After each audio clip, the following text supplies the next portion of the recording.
আসসালামু আলাইকুম। সবাই কেমন আছেন? আশা করি সবাই ভালো আছেন। আল্লাহ তাআলার রহমতে আলহামদুলিল্লাহ আমিও ভালো আছি আল্লাহ তাআলার রহমতে।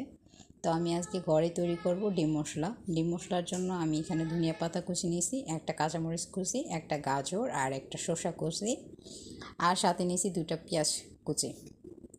তো আমি মরিচগুলো আগে সরিয়ে রাখছি, কারণ আমি মরিচ ঝাল তেমন একটা খাই না, এই জন্য আমি সরিয়ে রাখছি। যারা ঝাল অনেক পছন্দ করেন তারা শুকনো মরিচ কাঁচামরিচ দুটোটাই ইউজ করতে পারেন, সমস্যা নেই। আমি ঝাল খাই না, এই জন্য আমি এগুলো নিয়ে নেই। তো এইখানে আমি স্বাদ মতন কিছু লবণ নিয়ে নিয়েছি, সাথে নিয়েছি গাজর কুচি আর শসা কুচি।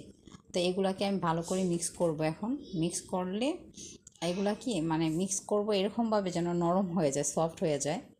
হ্যাঁ, এটা যদি আপনার শক্ত শক্ত থাকে বা দানা দানা থাকে তাহলে কিন্তু খেতে ভালো লাগে না। তো আমি কিছুটা টমেটো সস দিয়ে দিছি, এটা ভালো যেন লাগে। আর টমেটো সসটা দিলে টমেটো সসের যে জালটা থাকে ওই জালটা দিয়ে আমি এটা খাবো। তো আমি এখন এটাকে একটু ডিমের সাথে নিয়ে নিতেছি। দেখেন দেখতে কতটা লোভনীয় লাগতেছে আর দেখতে অনেক ভালো লাগতেছে। তো এইখানে আমি 2টা কাঁচামরিচের টুকরো নিয়ে নেব।